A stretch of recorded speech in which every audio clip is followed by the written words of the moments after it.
Yo homies, I'm Jamel, and today we're talking all things family. The good, the bad, and the complicated stuff that comes with being a part of a family. Now, when I say family, I mean the people we're with. And whether that's the family you're born with or the family you choose, there's something about navigating family that isn't always easy. And I think that's because no matter how awesome your family may be, there's no such thing as a perfect family, including mine. In fact, let me tell you a little bit about my family. So families can have different versions of parents. Some of you may have a mom and a dad. Some of you may have one parent and a step parent. Some of you may have a grandparent as your parent. Some of you may be adopted, all different kinds. My parents ended up being really my mom and my uncle. The thing for me that made my family not feel so perfect was the fact that I didn't really know my dad. He was kind of around, I saw him a couple times a year, maybe, and I always wondered to myself, why is it that my dad just isn't really around? I obviously had my uncle who's around, who is an incredible male figure in my life, but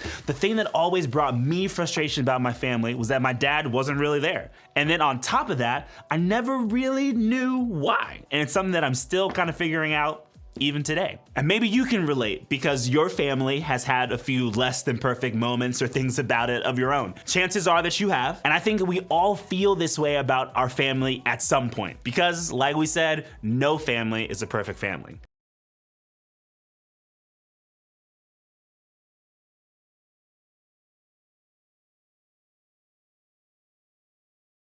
And maybe there's a lot of tension in your home. The truth is there's some tension in every single family. No family is perfect. But for some families, this tension feels obvious and even extreme. You slam doors, you argue a lot, you yell. For other families, it's a quieter kind of tension. You feel the stress in the room when your family talks about money or vacations or holidays or step siblings or any number of things. Either way, that tension makes your home a stressful place to live. Or maybe you've discovered some things about people in your family that you wish that you didn't know. Secrets about relationships, affairs, legal problems, or bad decisions that have hurt people and caused problems for your family. Or maybe for you, the problem in your family comes from something really serious. Something like abuse or neglect, addiction, or abandonment. You may feel really alone in those situations, but I can promise you that you don't have to be. You have a group leader who wants to be a part of your family here at church,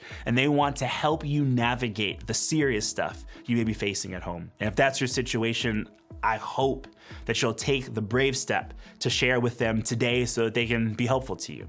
And honestly, no matter what it is you're dealing with at home, the reality is that we're all dealing with imperfect people in imperfect families. And sometimes we might think that nothing good could ever come from an imperfect family, that God might not be able to do much in our lives because we're stuck in a family that isn't always getting it right. Well, as you'll see today, that couldn't be any further from the truth. One thing I love about the Bible is that it's made up of events that really happen in the lives of real people. Their lives weren't perfect, and a lot of their families weren't perfect either. I think we all can relate to that. There's one family in particular in the Bible whose story I think can really help us out here.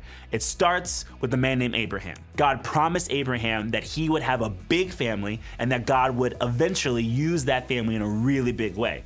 Pretty cool, right? Abraham had a son named Isaac who had two sons named Jacob and Esau. And get ready, I got props. These are gonna be those two sons.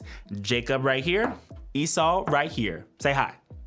You probably didn't say hi actually, but if you did, I appreciate you. These two were twins, but they were very different from each other. They looked different. They acted different. They had different interests. Just like you, if you have a twin, you know what this is like. Eventually, all their differences caused a lot of drama between the two of them. Now, here's where it gets crazy. Esau was born first, and being a firstborn was a big deal back then. For one, being the firstborn meant that Esau got the birthright. Every time I come around, you see me blang, blang. All right, so Esau got the birthright, represented by this crown. He would be in charge of the family money and property when their father died. Esau gets the crown. And the second thing being the firstborn meant was that Esau got the blessing, which we're gonna represent with cold hard cash. Ay, pretend like there's another zero in there. he'd receive the family's future wealth. And we'll put that right here a little bit. There we go. So we got birthright, we got blessing. And since this family came from Abraham, Esau's blessing also included all the promises that God had made to Abraham. Promises to make their name great, to do big things with their family, and to bless all people through this one family. Sounds great for Esau, right? Well, got Jacob over here. And as you can imagine, Jacob didn't love this situation because as the second born, he wasn't going to get the birthright or the blessing. Their mother, Rebecca, favored Jacob over Esau. So together, Jacob and his mother came up with a plan, an evil plan. That's how they laughed together when they came up with this plan. So first, Jacob convinced Esau to promise the birthright to him. And honestly, it didn't take much convincing. Esau was starving one day, so Jacob offered him some food in exchange for his birthright. Birthright to Jacob. Doesn't seem like an even trade to me, but haven't we all made some crazy decisions when we were hungry? They didn't have Snickers back then. With the birthright now his, all Jacob had to do was trick his father, Isaac, into giving the blessing to him. Because Isaac was older and toward the end of his life, his eyesight wasn't so great. When it came time to give Esau the family blessing, Jacob's mom helped disguise Jacob as Esau so that their father Isaac would give him the blessing. And you wanna know the craziest thing? This plan actually worked. Isaac gave Jacob the blessing that was promised. His hair doesn't hold the blessing as well. That was promised to Esau. And of course, when Esau came in a few moments later, he had no idea what his brother had done. When their father realized what had happened, look at how it played out. When Esau heard his father's words, he burst out with a loud and bitter cry and said to his father, "Bless me too, my father." But he said, "Your brother came deceitfully and took your blessing." Esau said, "Isn't he rightly named Jacob? This is the second time he's taken advantage of me. He took my birthright and now he's taken my blessing." Then he asked, "Haven't you reserved any blessing for me?" Isaac answered Esau, "I have made him lord over you and have made all his relatives his servants, and I have sustained him with grain and new wine. So what can I possibly do for you, my son?" Esau said to his father, "Do you have only one blessing, my father? Bless me too, my father." Then Esau wept aloud. Let me tell y'all something.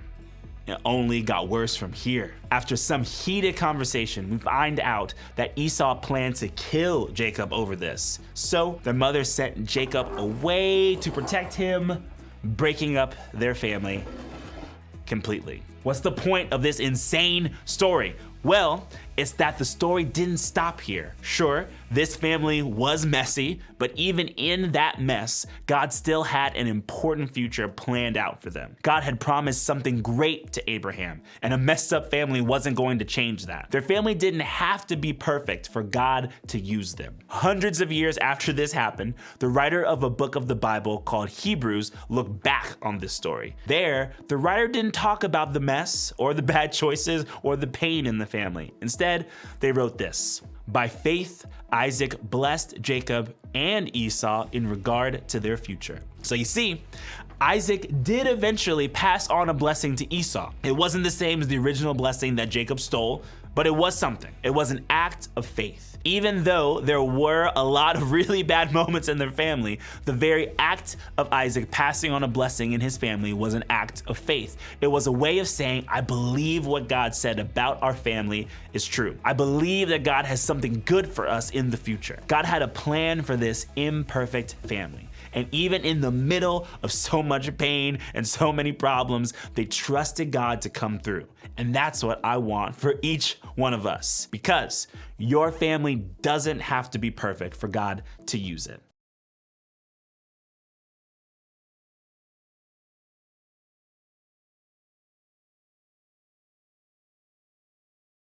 Seeing how God didn't forget about a less than perfect family back then can give you hope that God will do the same for your family today. In fact, for a lot of you, the most hopeful thing about this lesson is that nobody is perfect. Our families are complicated. Sometimes we may experience frustration or tension with our families, and sometimes we may experience happiness and love. The truth is, you don't have to be perfect for God to use you, and your family members don't have to be perfect for God to use them. So, to help you as you're thinking about the imperfect family you're with, here's what I want you to try. First, choose to believe God is working. Sometimes your family will mess up, disappoint you, and get it wrong. That's because they aren't going to be perfect. Instead of getting frustrated and shutting down, what if you chose to believe that God was working in your family even when things are messy? Second, look for the good God is already doing in your family. Maybe that's a great conversation you had with your grandfather, or learning to be patient with a sibling, or feeling less tension in your home lately. No matter what it is, look for the good that God is already doing. And lastly,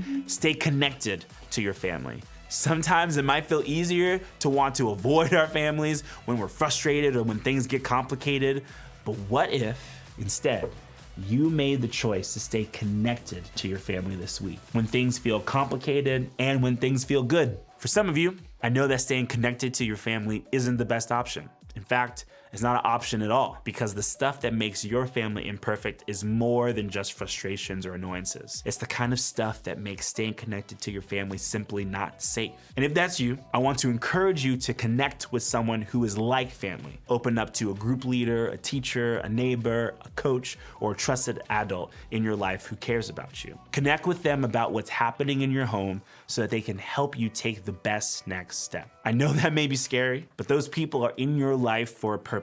They're the family you get to choose to connect with when you need some help with the family you have at home. Remember, your family doesn't have to be perfect for God to use it. I believe that's true in my family. I believe it can be true in your family too. As you head to group, hopefully it's comforting to know that you aren't the only one who has an imperfect family. What's great about your group is that you can connect with someone who knows how you feel. So I hope you'll share with your group today with all of those things in mind.